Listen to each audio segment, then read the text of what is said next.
Lawmakers, regulators, and even the institutional media don't seem to have much interest in faulting SBF for using customer money to trade under the table. Will former FTX CEO Sam Bankman-Fried be held accountable for his mismanagement of investor funds?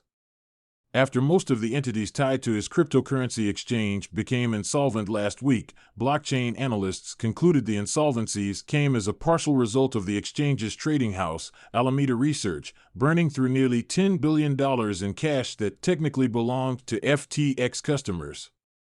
To date, the company has declined to elaborate on the contractual details that made the arrangement possible or legal.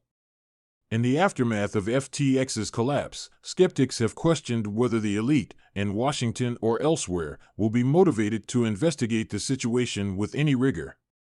Tesla, SpaceX, and Twitter CEO Elon Musk suggested in a November 13 tweet that he was among those critics, sharing an image that ties Bankman-Fried, also known as SBF, to Securities and Exchange Commission Chair Gary Gensler. Bankman-Fried is a graduate of the Massachusetts Institute of Technology, the image notes, where Gensler served as a professor. And he's been romantically linked to Alameda Research CEO Caroline Ellison, a Stanford graduate whose father, Glenn Ellison, also teaches at MIT. Elon Musk, at Elon Musk, November 13, 2022. There are also more serious reasons to wonder who might be interested in holding SBF accountable, like a glowing November 14 interview with SBF published by New York Times writer David Bellany. Noting that SBF had been compared to titans of finance like John Pierpont Morgan and Warren Buffett, Bellany says that SBF did, however, agree with critics in the crypto community who said he had expanded his business interests too quickly across a wide swath of the industry. Okay, but what about the allegation that Alameda used more than half of FTX's $16 billion in customer deposits to make failed trades? He said the size of the position was in the billions of dollars, but declined to provide further details, the Times noted before moving on. What about new blockchain evidence that indicates Alameda used advanced knowledge of which assets FTX would list in order to inform its purchases? Such front-running is a form of insider trading, one that an attorney might argue is illegal. The Times failed to even broach the issue. Disgraceful reporting by the New York Times on FTX. It portrays SBF as a charitable entrepreneur who went under and does not mention the words fraud, criminal, substance abuse, friends and family Bahamas KYC racket, hack, stolen funds, or wiped servers anywhere. Alex Kruger, at Kruger Macro, November 14, 2022. Why is legacy media protecting SBF? He bought them with what may have been stolen customer funds. We don't yet know full amounts, but millions flowed to ProPublica, Vox, Semaphore, Intercept. Possible targets for crypto investors to clawback money. https://t.co/ywzero-kypic.twitter.com/kjgvx7xkzy. Balaji, at Balaji's, November 16, 2022. Media infatuation isn't the only advantage SBF enjoys. As some observers, not the New York Times, but others, have noted, he also holds a degree of political influence accrued from hours spent consorting on Capitol Hill, in addition to the tens of millions he has spent on contributions. His $5.2 million donation to President Joe Biden's 2020 presidential campaign made him its second-largest CEO donor. He gave another $39.8 million to political action committees and candidates primarily affiliated with Democrats in 2022. Of that figure, $27 million went to a group called Protect Our Future.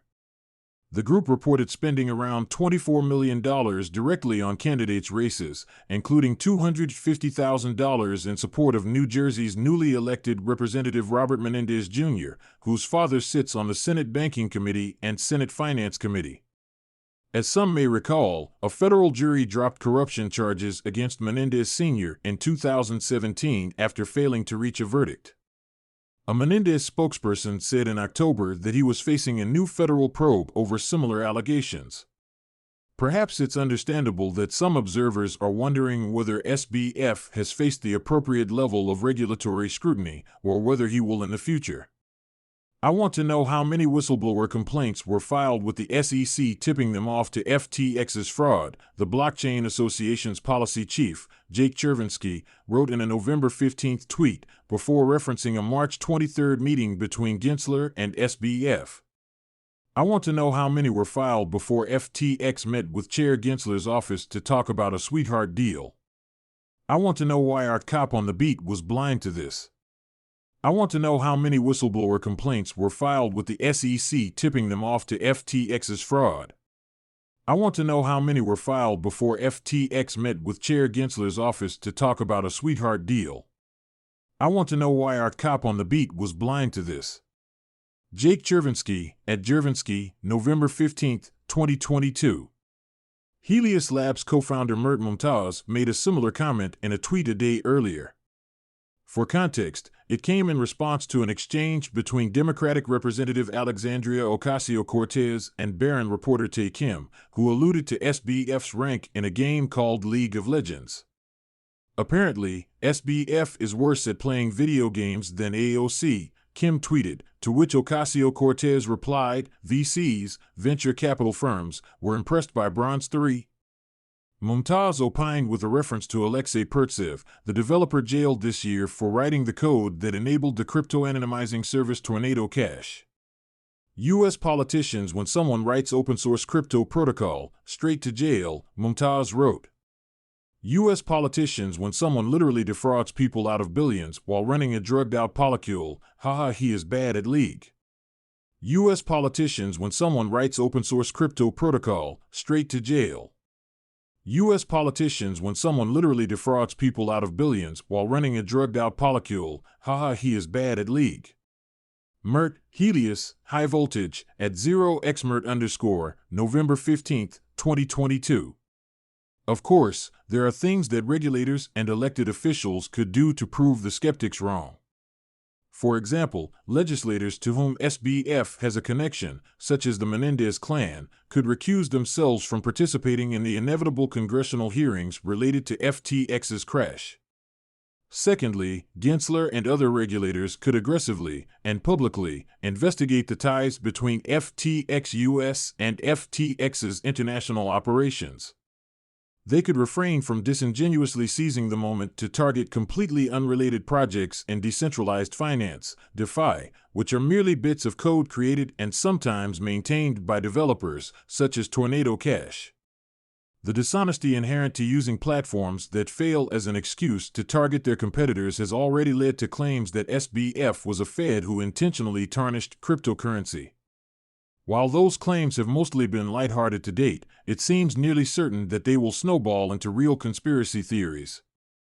At this point, SBF is either pretending to be delusional or he's on something. Wash-traded high FDV low-float shitcoins you created are not assets you fed-planted sociopathic clown. You will be remembered as the biggest fraud in financial history for generations. https://t.co/swfujxsvl. Will Clementi, at W. Clementi III, November 15, 2022. I am not conspiratorially minded, but the fact that SBF is still on the loose and shit posting on Twitter after committing massive financial crime. And we see softball media coverage of the event, and Kevin O'Leary saying he might work with him again. WTF is happening?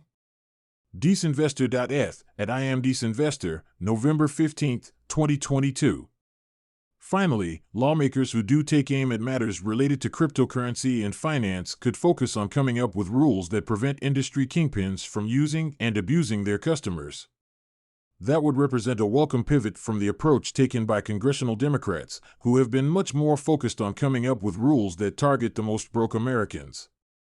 Take, for example, the Biden administration's failed proposal to force banks to report data on bank accounts with more than $600 in annual transactions.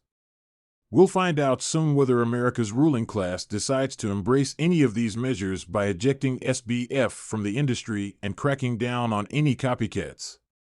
But if past is prologue, don't get your hopes up. Rudy Takala is the opinion editor at Cointelegraph. He formerly worked as an editor or reporter in newsrooms that include Fox News, The Hill, and The Washington Examiner.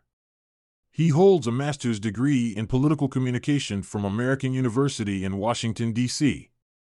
The opinions expressed are the author's alone and do not necessarily reflect the views of Cointelegraph.